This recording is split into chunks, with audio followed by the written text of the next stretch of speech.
Hay infinidad de hongos entre nosotros en cada momento del día. El reino de los hongos abarca aproximadamente 1 millón de especies o más. Dentro de cada uno de nosotros prosperan más de 100. Los hongos más conocidos son las levaduras, las setas y los mohos. Si el moho se apodera de nuestra casa, puede acabar destruyéndola. Más de 25 millones de americanos sufren alguna especie de reacción alérgica a toxinas llamadas micotoxinas, que están relacionadas con los mohos y flotan en el aire. Cada año muere un número indeterminado de pacientes debido a una sobreexposición. La realidad es que cualquier moho puede ser tóxico si una persona es alérgica a él. Si parece que estas personas van a combatir a una amenaza biológica, es porque en realidad lo están haciendo. Son especialistas en la lucha contra el moho y tienen que protegerse para impedir que esporas potencialmente peligrosas infecten pequeños cortes en la piel o pasen a los pulmones. Las campañas contra el moho es una industria que mueve 3.000 millones de dólares al año en Estados Unidos. Su objetivo es crear recintos limpios con una cantidad normal de esporas. En otras palabras, menos esporas dentro de casa que fuera de ella. Tratamos de que haya una cantidad normal. Resulta imposible hacer que desaparezcan completamente las esporas de una casa. Para eliminar una gran colonia de moho, los limpiadores suelen retirar la moqueta y el pladur de las habitaciones. A veces tienen que tratar a la madera que hay detrás.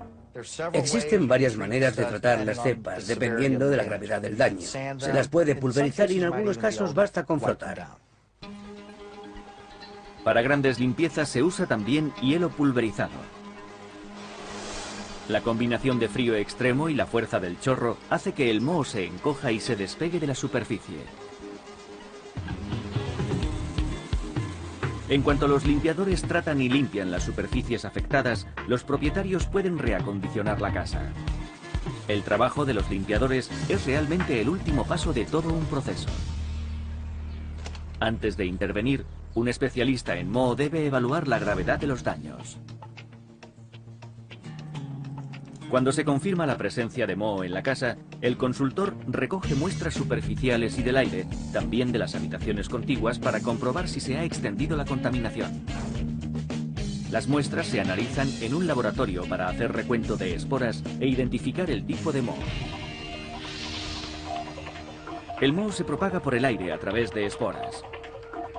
Su principal forma de reproducción es similar a las semillas de las plantas. De la espora crece una hifa o filamento. Un colectivo de esas hifas, conocido como micelio, forma una red parecida a un conjunto de raíces, la parte visible del moho. El micelio emite enzimas que descomponen los alimentos, o como en este caso, la pared, para absorber o ingerir los nutrientes. A más esporas, más moho. Producen colonias que esparcen las esporas. Normalmente es un círculo vicioso. Muchas personas temen al moho negro, y hay que señalar que existen muchos tipos de moho que poseen ese color y otros de colores diferentes que pueden resultar igual de peligrosos. Como las serpientes cuando se sienten amenazadas, algunos tipos de moho lanzan toxinas para defenderse. Si esas micotoxinas alcanzan la suficiente concentración, el efecto en las personas que están cerca puede ser devastador. El moho afecta de diferentes maneras a las personas. En general son más vulnerables las personas muy jóvenes, muy mayores y los que tienen problemas de inmunidad. El moho necesita dos sencillos componentes para prosperar. Virtualmente cualquier sustancia orgánica le sirve de alimento. Lo único que podemos hacer es tratar de controlar el agua, pero a veces la naturaleza encuentra la forma de desbaratar nuestros mejores intentos. Si surge un periodo de fuertes lluvias, el agua se filtra por el suelo y es absorbida por los materiales de los edificios.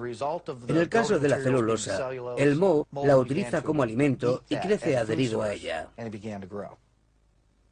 Otro factor que produce muchos problemas en los sótanos son las humedades. La humedad relativa conveniente para los edificios oscila entre el 40 y el 60%, y en estos casos suele ser de un 84%, y la temperatura de unos 28 grados. Si se seca la zona afectada, no aparecerá el problema. Aunque esta pared tenga que ser tratada por especialistas, en los baños se suele encontrar una forma muy corriente de moho. Se le llama mildew. y tiene los mismos peligros que otros tipos de moho, pero se eliminan con más facilidad. La causa casi siempre es la falta de ventilación. Para prevenir basta con tomar pequeñas precauciones. Por ejemplo, dejar la puerta del baño abierta después de la ducha. Hay una recomendación muy sencilla para limpiar moho de cualquier tamaño. Yo recomiendo que no se use lejía porque se adhiere a las superficies. La lejía que se usa para la limpieza lleva agua, y el agua hace más daño que los beneficios que proporciona la lejía. El primer paso para resolver el problema es matar el moho secándolo. Y luego limpiaremos con cualquier producto de limpieza casero menos lejía. Fuera de nuestros hogares, los hongos prosperan en la naturaleza. El 85% de todas las plantas, especialmente los árboles, han desarrollado una relación beneficiosa para ambas partes, una simbiosis. El micelio de los hongos es lo que mejor descompone los organismos naturales. Descompone hojas y otros organismos formando un rico compost que sirve para alimentar a los árboles. Muchos no ven nada aquí, pero está saliendo el micelio que se encuentra justo bajo la capa superficial. La red del micelio que hay bajo mi mano puede tener una extensión de unos 500 kilómetros. En un centímetro cúbico habrá más de 800 metros. Este micelio se debe a la caída de las agujas del árbol, que a su vez le proporcionan alimento. Por debajo hay polvo. Son los magos de la naturaleza, los responsables de formar el mantillo. Son organismos que conectan la vida y la muerte. ¿Es muy efectiva esta relación simbiótica? Vamos a comprobarlo. El mayor organismo del mundo es el manto de micelio que hay al este de Oregón, con unas 900 hectáreas, más de 2000 años de antigüedad y una superficie de una célula de espesor. Los científicos consideran que este micelio gigante de 35.000 toneladas de peso y apropiadamente llamado Humongous fungus juega un papel crucial en el ecosistema forestal. Matando y descomponiendo árboles viejos y débiles, produce comida y espacio en el que crecen plantas y animales. Pero hay otros hongos que invaden y destruyen las cosechas. Las pérdidas para los agricultores americanos superan los 20.000 millones de dólares al año. El Ustilago maidis hace que cereales como el maíz se hinchen y se llenen de un moho parecido al hollín. El mildew en polvo provoca una de las enfermedades más temidas de la vid, y también resulta muy perjudicial el Fusarium graminearum para el trigo y la cebada. Solo en Estados Unidos se estimó que durante los años 90 los daños directos causados a los agricultores por el Fusarium graminearum fueron de unos 1.300 millones de dólares. Los daños indirectos fueron del orden de los 4.000 millones. Mientras unos hongos se ocupan de destruir las cosechas, otros se encargan de destruir a otros hongos. Investigadores del National Center for Agricultural Utilization Research americano tratan de encontrar la forma de aprovechar la batalla natural entre hongos.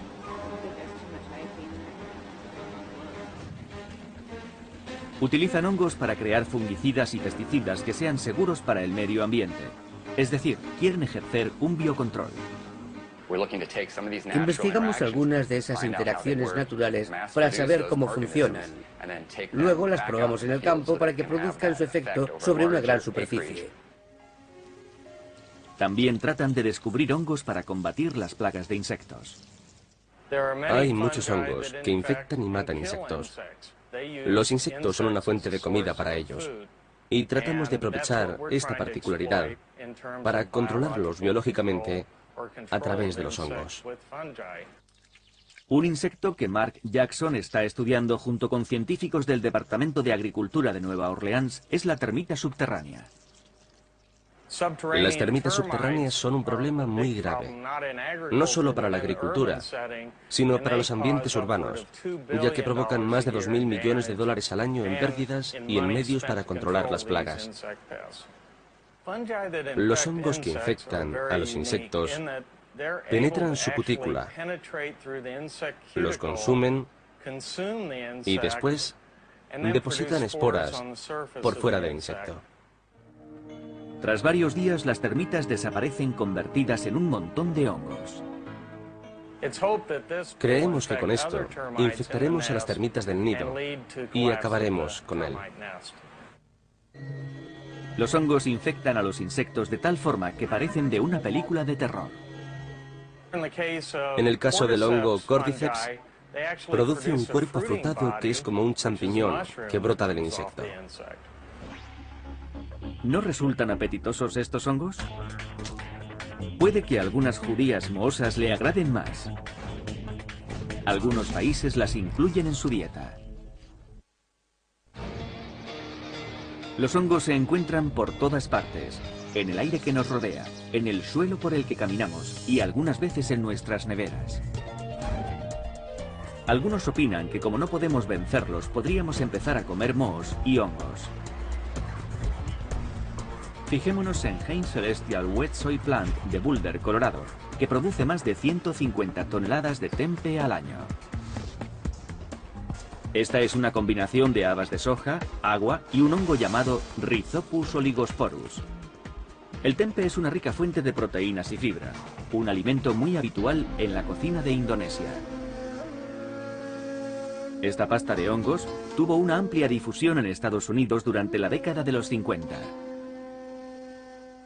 Empezamos la elaboración a partir de habas de soja triturada y descascarillada que nos llegan así. Hay que quitar la piel de la semilla porque si no el Rhizopus oligosporus no se adhiere bien a ella. Hain Celestial combina las habas de soja con el moho en una mezcladora. Los operarios embolsan y aplastan el nuevo producto para formar unas tortas blandas. Es importante apretar el tempe para conseguir una torta plana, porque estando en contacto directo, el moho crece mejor sobre las habas. Después de unas 18 o 24 horas, el moho crece en las habas dentro de esta sala con temperatura controlada, la incubadora. El tempe procede de Indonesia y lo mantenemos a una temperatura media de unos 25 grados. La incubadora ayuda a reproducir su clima original en un recinto bien controlado. El tempe es un organismo vivo que respira, por lo tanto necesita oxígeno y genera calor. Si tocamos este trozo de tempe, notaremos que está caliente. Se necesita una persona experta para saber cuándo el crecimiento del moho llega a su punto máximo. Si lo abriera y miráramos en el interior, veríamos que el micelio o la parte algodonosa del tempe ha hecho que las habas se peguen con fuerza. Para inhibir el crecimiento adicional del tempe hay que introducirlo en una cabina de vapor. Así se mata el hongo y se impide un crecimiento posterior. En ese momento los sacamos de la cabina de vapor y los llevamos al refrigerador, donde los enfriamos para empaquetarlos.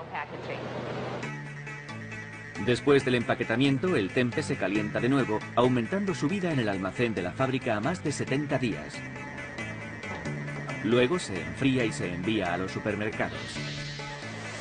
Con algo de textura y sabor a nueces, el tempe es un perfecto acompañamiento y puede ser incorporado a muchos platos populares. Al otro lado del Atlántico, Wet Soy, una compañía británica, ha encontrado la forma de no usar habas y convertir el moho en uno de los productos no cárnicos más populares de Europa. Quorn. Tan solo en Gran Bretaña se consumen todos los días más de 500.000 de platos basados en quorn. Considerado como una microproteína, la estructura fibrosa del hongo hace que los productos de quorn tengan una textura parecida a la carne. Y con los condimentos adecuados, sabe igual que el pollo.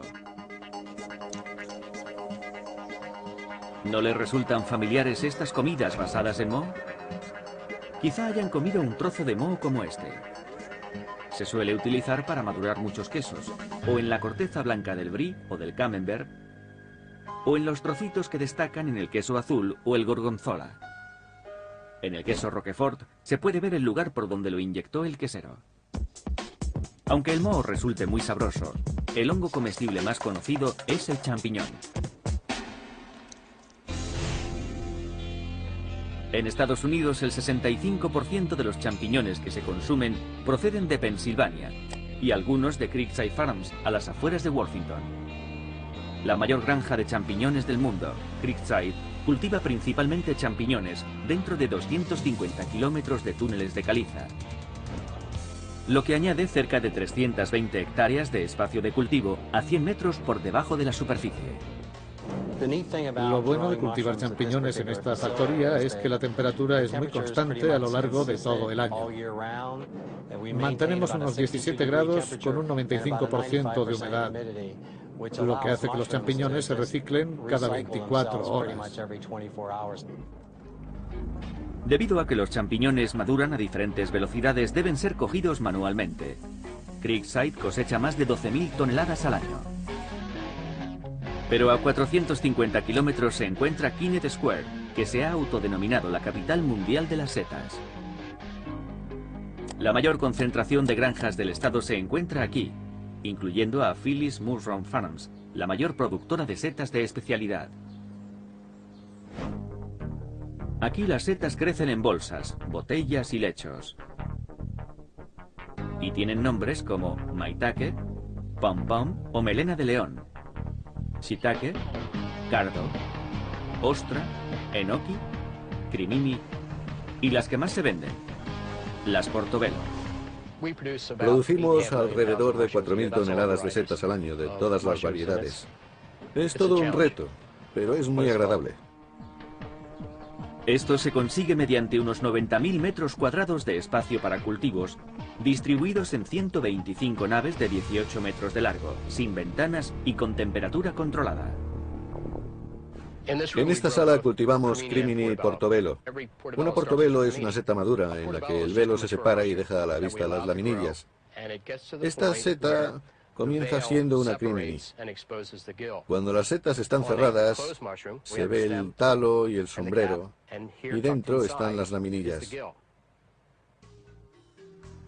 Pero antes de que las setas crezcan y se conviertan en portobelos, deben reproducirse en un lugar muy bien esterilizado y aislado.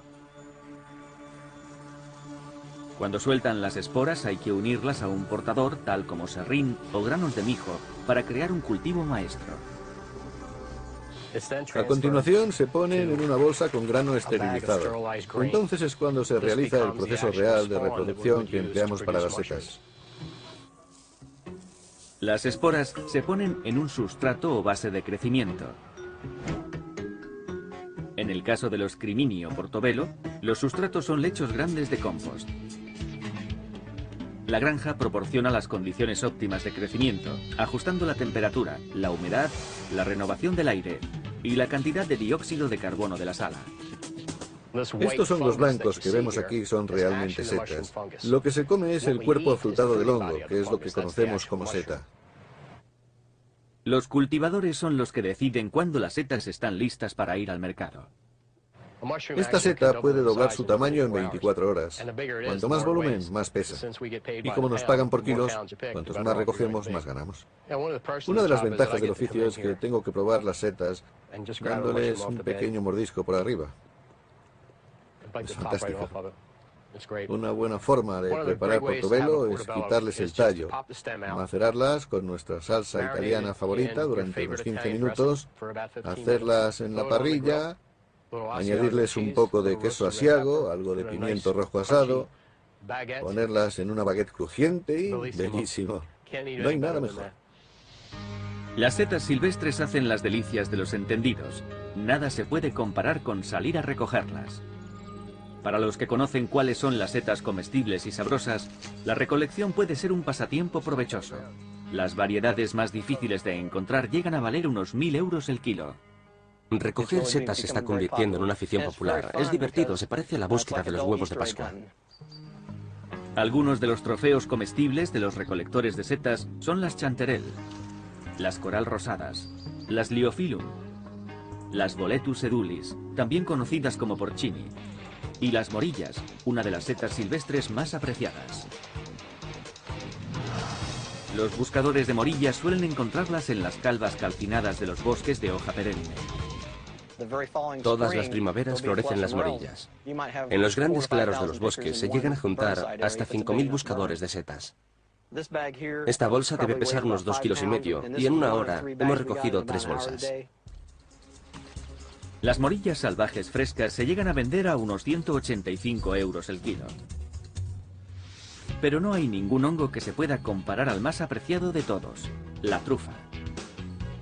En efecto, una trufa italiana blanca que pesaba 1,5 kilos se vendió en una subasta a más de 200.000 euros. Si hubiera estado por aquí, la habrían olido a 100 metros de distancia. Debido a su alto precio e intenso sabor, suelen servirse en pequeñas porciones en multitud de platos. El dinero tiene poca importancia cuando se trata de setas peligrosas y mágicas. ¿Podrían haber conseguido que volaran los renos de Papá Noel? Hay miles de especies de setas silvestres en Norteamérica. De todas ellas, los investigadores consideran que unas 100 son tóxicas. Eso quiere decir que pueden afectar a los seres humanos mental, física e incluso mortalmente. Recoger y comer una de estas setas puede transformar una agradable comida en un inoportuno malestar e incluso causar la muerte. Resulta evidente que deben diferenciarse las setas venenosas de las comestibles. Si comemos una y nos sentimos mal al cabo de un par de horas, lo más probable es que no se trate de una seta muy peligrosa. Aparecerán dolores de estómago, diarrea y vómitos. Pero las toxinas que provocan una reacción inmediata no suelen poner en peligro la vida. Si se presentan los síntomas después de 12 horas o más, puede ser debido a que las setas eran muy tóxicas, de esas que tanto hemos oído hablar. Las toxinas de las setas venenosas, tales como la Amanita phalloides, dañan los riñones y el hígado.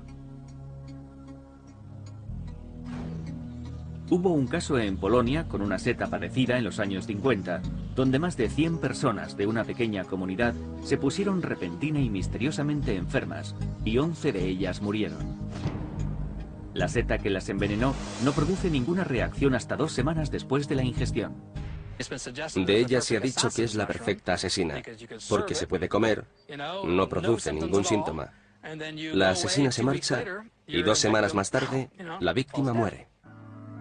Quizás eso fuera lo que pensara la emperatriz romana Agripina cuando en el año 54 después de Cristo quiso que su hijo subiera al trono. Se dice que su marido, el emperador Claudio, murió debido a causas desconocidas después de comer un plato de setas. Y eso mismo le ocurrió a Alejandro I de Rusia y al emperador Carlos VI del Sacro Imperio Romano. Nunca debemos comer setas si no las conocemos bien. Hay que ir siempre con un experto, y siempre debemos conservar algún ejemplar, así que es mejor no comerlas todas. Existe una seta que raras veces causa la muerte, pero es muy conocida como sustancia psicoactiva. La Amanita muscaria, la famosa seta venenosa, la seta roja con manchas blancas que nos recuerda a Santa Claus, a las Navidades y a sus adornos. En Siberia los chamanes la han utilizado durante mucho tiempo. La Amanita muscaria contiene muchos compuestos, pero los 3 más destacados son ácido iboténico, mustimol y muscarina.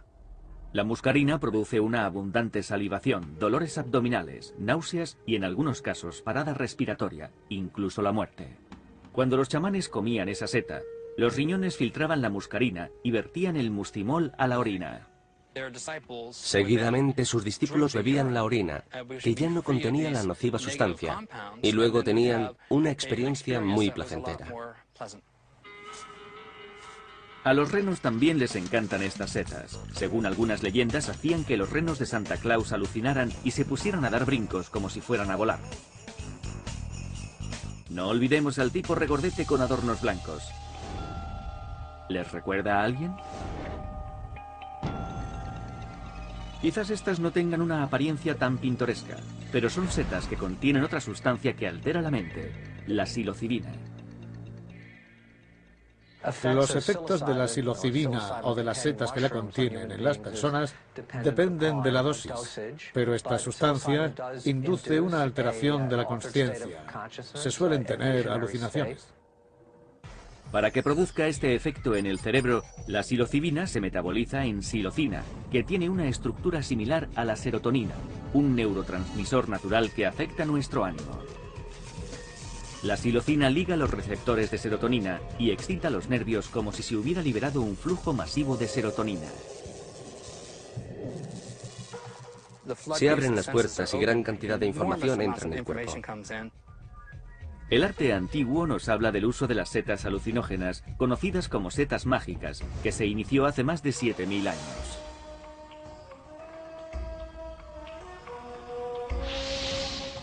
En la antigua civilización azteca, las setas mágicas ocupaban un papel muy importante en muchas ceremonias religiosas y curativas. Todo eso cambió durante el siglo XVI con la llegada de los conquistadores españoles al Nuevo Mundo. Los españoles castigaron el uso de las plantas alucinógenas con las penas más duras, incluyendo la muerte. En consecuencia, el uso de estas drogas por parte de los nativos americanos pasó a ser clandestino durante siglos. En mayo de 1957, la revista Life publicó un artículo sobre el uso de las setas de psilocibina en México. Algunos profesores de psicología tomaron nota. Hubo muchos casos en Harvard cuando desde México empezaron a conocerse los efectos del consumo de estas setas. Se inició un creciente interés en el campo de la psiquiatría, en particular entre los investigadores que estudiaban los efectos de una variedad de compuestos psicodélicos, incluyendo la psilocibina. Durante los años 60 se usaron en el laboratorio las setas de psilocibina y un compuesto derivado de un hongo cornezuelo conocido como LSD, que acabó saliendo del laboratorio y llegó a la recién nacida contracultura. En 1968 el gobierno de Estados Unidos reaccionó declarando ilegal la posesión de las setas de psilocibina. Sin embargo, en los últimos 15 años se ha dado la aprobación para realizar estudios bajo una estricta y segura supervisión. Ya no se extrae la psilocibina directamente de las setas, sino que se sintetiza en laboratorios con la aprobación federal para producir dosis más sistemáticas y potentes. Entre los estudios producidos figura uno del Dr. Charles Grob, del Biomedical Research Institute de Los Ángeles. Se nos permite tratar a personas en una fase avanzada de cáncer que presentan una gran ansiedad existencial. Tratamos la ansiedad, no el cáncer. Nuestras observaciones hasta la fecha han sido muy esperanzadoras. Las setas podrían haber alterado la conciencia de algunas personas. Pero ¿cómo podría este pequeño moho y el melón cantalupo aliarse para salvar millones de vidas? Nos gusta comer algunos hongos, pero hay otros a los que les gusta comernos a nosotros. Aunque las esporas del moho y de los hongos nos invaden, la mayor parte son inofensivas. Sin embargo, en ciertas condiciones, algunos hongos pueden crecer sobre y dentro de nosotros, a veces con resultados desastrosos. El hongo Tinea pedis, o pie de atleta, es uno de nuestros enemigos más frecuentes. En alguna ocasión, el 75% de los americanos ha sido afectado. El pie de atleta suele presentarse en las superficies húmedas. El hongo se adhiere a la piel y crece en ella. Entonces es cuando aparece el pie de atleta. Para que los hongos sobrevivan y prosperen en los pies, es necesario que exista una humedad constante entre los dedos, con frecuencia el sudor. Al principio comen células epiteliales muertas y luego se extienden sobre la capa superior de la piel, afectando a todo el pie. Aunque los antifúngicos tópicos suelen curar el pie de atleta eliminando o inhibiendo el crecimiento de los hongos, las infecciones más profundas requieren un tratamiento más enérgico. Los médicos del Biomedical Research Institute de Los Ángeles tratan de combatir un grupo de hongos que producen lo que se suele llamar infecciones por hongos oportunistas. El principal hongo que prospera en el cuerpo humano es un miembro del género de las cándidas y forma parte de la flora humana normal. Normalmente se encuentra en la piel, en la boca y en el paso intestinal. Si algo perturba nuestro cuerpo o mata la flora bacteriana, como los antibióticos, los hongos pueden experimentar un crecimiento excesivo. Si el sistema inmunológico se encuentra debilitado, entonces se produce una infección grave. Las infecciones por hongos oportunistas aparecieron hace más de 50 años. Lo hicieron a la vez que los tratamientos con antibióticos y otros tratamientos médicos, tales como la cirugía abdominal o la quimioterapia, que alteran la química natural del cuerpo y permiten que ciertos hongos se extiendan por él. Las cándidas se adhieren e invaden los tejidos que las rodean. Los hongos se sirven del torrente sanguíneo para viajar por el cuerpo, infectando pulmones, hígado, bazo, cerebro, ojos e incluso los huesos. Si no se trata adecuadamente, la candidiasis puede causar fuertes dolores, fiebre, pérdida de visión e incluso la muerte. El mayor problema de los tratamientos de las infecciones graves por hongos es que su estructura celular es muy similar a la de la célula humana. Por eso, la clave para curar las infecciones por hongos es encontrar agentes que maten esas complejas células sin dañar las humanas. Irónicamente, el auge de las infecciones por hongos se debe en parte a la influencia de uno de los más famosos y beneficiosos hongos de la historia, el Penicillium. En 1939, unos 12 años después de su descubrimiento accidental, un grupo de científicos de Oxford, entre ellos el Dr. Howard Florey, aislaron una potente cepa encontrada en las frutas y en los quesos. Se convirtió en el primer antibiótico, la penicilina. El siguiente desafío sería producir a gran escala la nueva y milagrosa cura. En Europa estaba a punto de estallar la Segunda Guerra Mundial. Existía una gran preocupación por el trabajo que se estaba realizando en Inglaterra. No se sabía si resultaría un lugar seguro. Los científicos británicos decidieron ir a Estados Unidos, pero antes de iniciar el viaje, frotaron moho de penicillium en sus abrigos por si las muestras secas y congeladas eran confiscadas por agentes enemigos. Después de su llegada al Northern Regional Research Center del Departamento de Agricultura en Peoria, Illinois, se encontraron con otro problema. Su cepa, aunque eficaz, no era lo suficientemente poderosa. Se fue inmediatamente al mercado de Peoria a buscar frutas mohosas.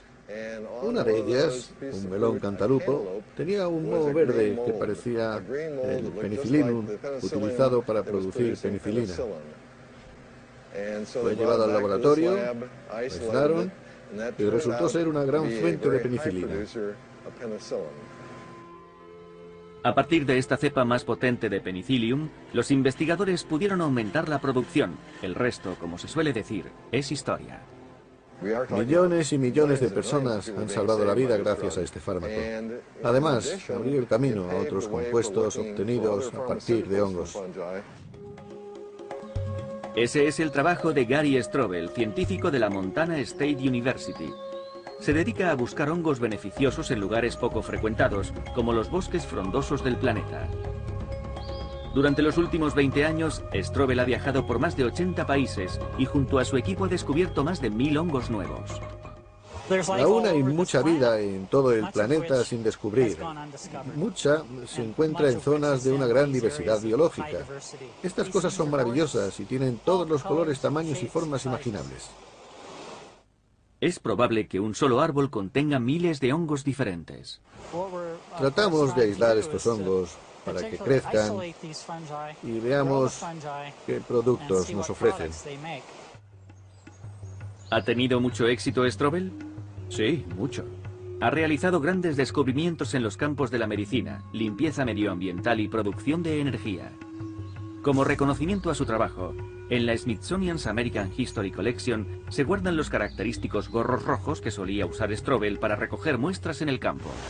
El siguiente paso es meterlos en bolsas de plástico para llevarlos al laboratorio donde serán procesados. Nos interesan los microorganismos, los hongos que viven dentro asociados a los tejidos de las plantas. En el laboratorio les hacemos una esterilización superficial. Y el siguiente paso es penetrar en el tejido del tallo para ponerlos en los platos agar. Después de unos días, las hifas o los tejidos de los hongos invaden los platos de cultivo. Esta es una simple muestra de lo que solemos hacer cuando vamos a un bosque en busca de algo peculiar, para después realizar un duro y extenso trabajo de laboratorio. Hemos recogido muchísimos organismos y sería una buena oportunidad para un futuro científico empezar a estudiar algunos de estos hongos. Estudiar los hongos no solo puede salvar vidas, sino también resolver la crisis mundial del combustible.